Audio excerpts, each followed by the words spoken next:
今広島大学の監督をやってます。で私自身は柔道のナショナルチームの選手として30歳までナショナルチームで選手をやっていました。オリンピック世界選手権には出てませんがいろんな国際大会で優勝してます。トーナメント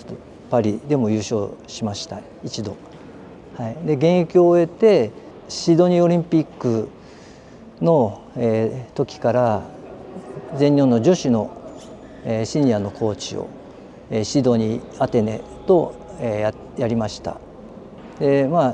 シドニーの時は楢崎選手で、アテネの時は横澤選手と谷選手の担当コーチをしました。でアテネが終わって北京から今度は女子のジュニアのヘッドコーチをしばらくやってきています。でリオデジャネイロオリンピックの4年間は男子のジュニアのコーチもやりました。でリオが終わってまた東京に向けて女子のジュニアのヘッドコーチをやりパリオリンピックまでは全日本の強化委員をやって、今は全日本の仕事にはほとんど携わってないというのが私のキャリアです。すごい大きな違いはあります。で、女子はものすごい真面目なので、言われたことはちゃんとできます。逆にちゃんと教えないとなかなか習得できない。男子は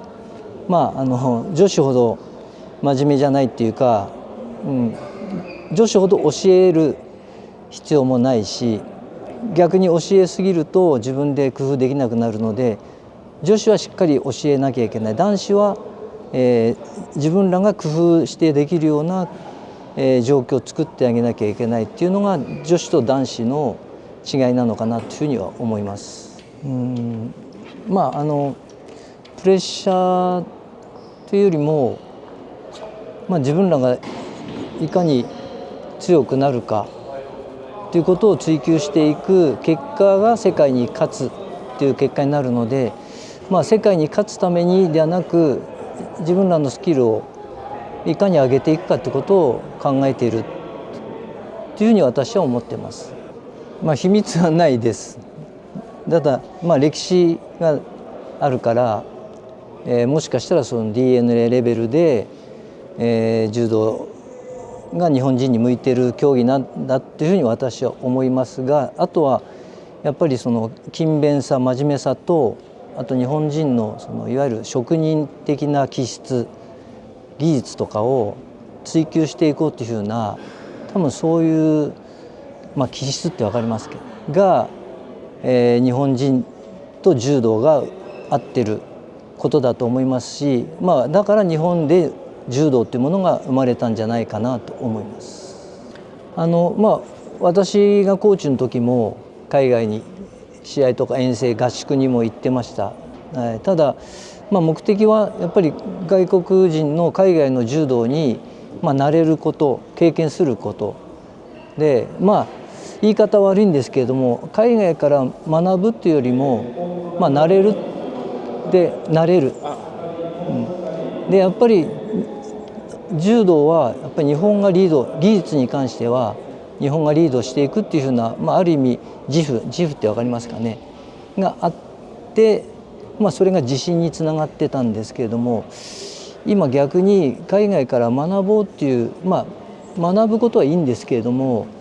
学ぼうっていうふうな意識が出てくると今度自信につながらないんじゃないかなっていうふうに私は思うので、やっぱり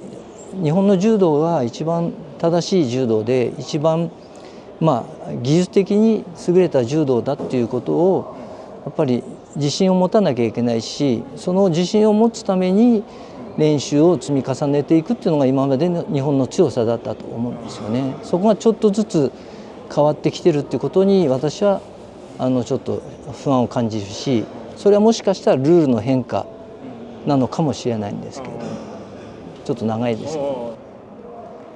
だから最初に話したところに戻るんですけれども、我々は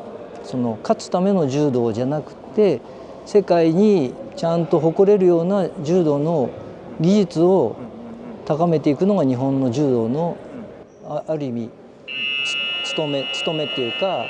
やるべきことなのかなというふうに思っています。今の指導者はそういったことをだんだん教えなくなってきてて、まさに競技柔道、勝つためだけの柔道、単なるマーシャルアーツ的な柔道しか教えなくなってきたので、だんだん日本の柔道のレベルが落ちてきてるっていうふうなちょっと危惧はありますけれども、やっぱり指導者によってはちゃんとその柔道の歴史とか柔道の加納治五郎が言った柔道の教育的な価値を踏まえて柔道を教えている指導者もまだいらっしゃるので、だから日本の柔道はまだまだ、いいのかなと思うんですけども、だんだんそう変わってくることを私もものすごい、危惧してます。私は柔道は武道だと思うし、武道であるべきだと思うので、あまりそういったことは進めはしないんですけれども、今日本は、スポーツがある意味、エンターテインメントになって、見るスポーツになってきてる。でスポーツがビジネス化してきてる中で、どのスポーツもああいうふうな感情を表すとかということが当たり前になってきてて、その柔道の選手も徐々にそうなってきてるっていうことに私はちょっとよく思わないんですけれども、ただ人として表現を表すのは別に悪いことでもない。ただそれを大げさにっていうかあえてやる必要はないと。だからその辺も柔道界は考え直す必要があるのかなと思うんですけれども、でもそういう時代になってきてるので、そういうエンターテインメントとしての柔道もちゃんと進めながら、でも柔道の大事な教育的なあるいはこの文化的な柔道をやっぱり日本はしっかりと守って、そちらの方を育てていかなきゃいけないっていうのを考えています。私の考えなんですけれども、柔道はやってる人がプレイヤーが一番楽しいし一番難しいとか、プレイヤーが主体で見てる人が楽しいっていうふうな、そもそもそういうものではないと思うんですよね。ただやっぱり見てる人が中心になっているので、エンターテインメント化してるっていうのが今の柔道界の問題でもあり、今後考えなきゃいけないことなので、見てる人のためにルールも変わってきてるし、見る人のために何かプレイヤーが何かをするっていうのは他の格闘技はそれでいいと思うんです。やっぱり柔道をやってる人が一番難しい面白いってことを感じる、ここがなくなってしまうと柔道じゃなくなるので、観客が減る、見る人が少なくなっても柔道っていうものの本質を失わなければ柔道はなくなることはないし、本当に分かってくれる人に分かってもらえるような柔道を残していけば、そこに興味を持っている人はしっかり見てくれるしっていうところだけは私はなくしちゃいけない、崩しちゃいけないと思っているので、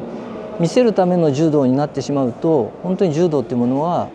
本当になくなってしまうんじゃないかと思うので、そこだけがやっぱり心配ですし、